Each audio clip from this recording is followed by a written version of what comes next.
Hello everyone, and welcome to Sunup. I'm Lyndall Stout.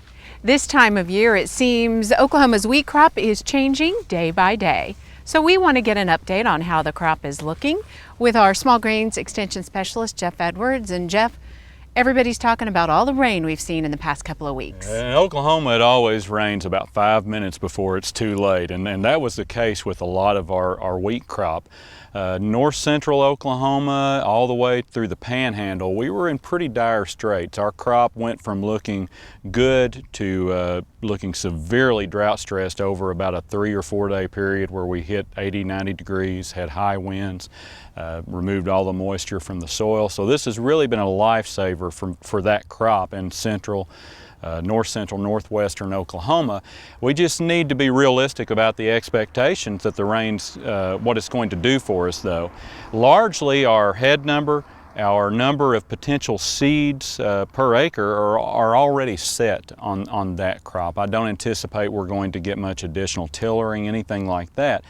So it's going to help us recover, but we're never going to regain the full yield potential of that crop. It's going to take wheat that probably was going to make 10 or 15 bushels per acre. It might do 25 now. In southern Oklahoma, where they were getting a little more timely rainfall, I think we're on our way to a really nice wheat crop, especially around the Chickasha area. I think we have the potential there to make a really good crop. And of course, they're long overdue. We've talked year after year about how dry it's been.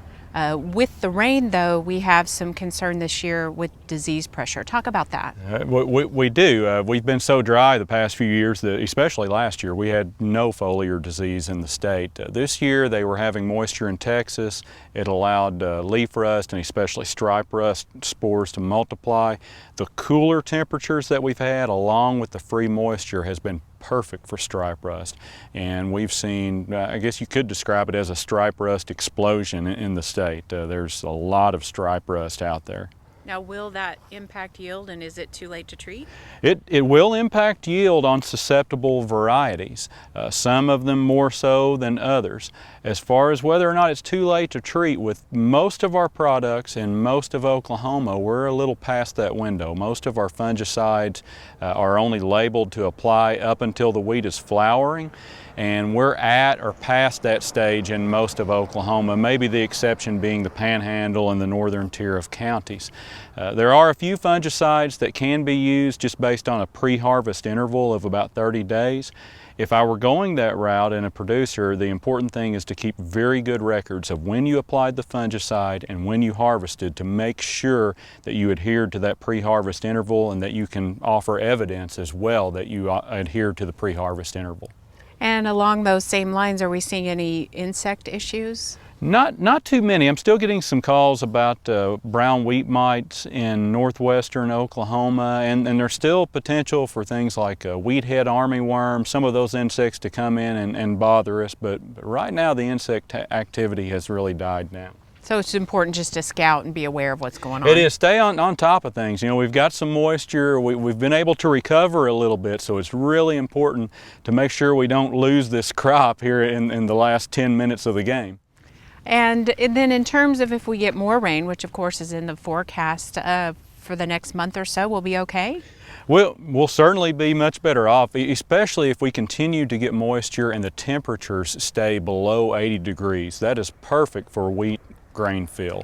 When we start getting closer to 90 degrees into the mid-90s, even if we have moisture, that really hurts wheat grain field. So what we need is an extended spring is what I would call it. It needs to stay cool for a little longer and have adequate moisture.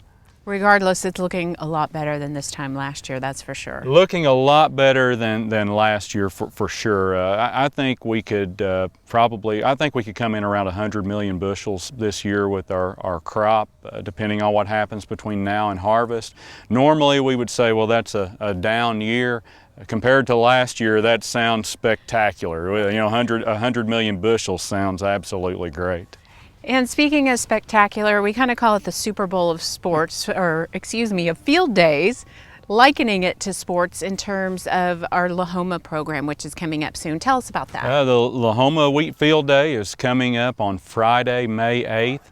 The registration starts at 8:40, program kicks off at 9 o'clock. Encourage everyone to come out. We have a really big announcement that we're going to kick off with regarding the station there, and then we have an excellent program. It's a great opportunity to see what's up and coming with wheat research.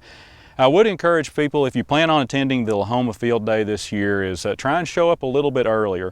With all the rain that we've had, we could potentially have some parking issues, so you'll have to work with us, and it'll take a little bit to get everybody parked in a place where we won't have to pull you out with the tractor. So it's important to show up a little early this year. And I don't think anyone minds having a little mud on their boots for once. We will gladly deal with the issues that the rain has presented. Okay, great. Thanks a lot, Jeff. And for more information on the field day coming up at Lahoma, just go to sunup.okstate.edu.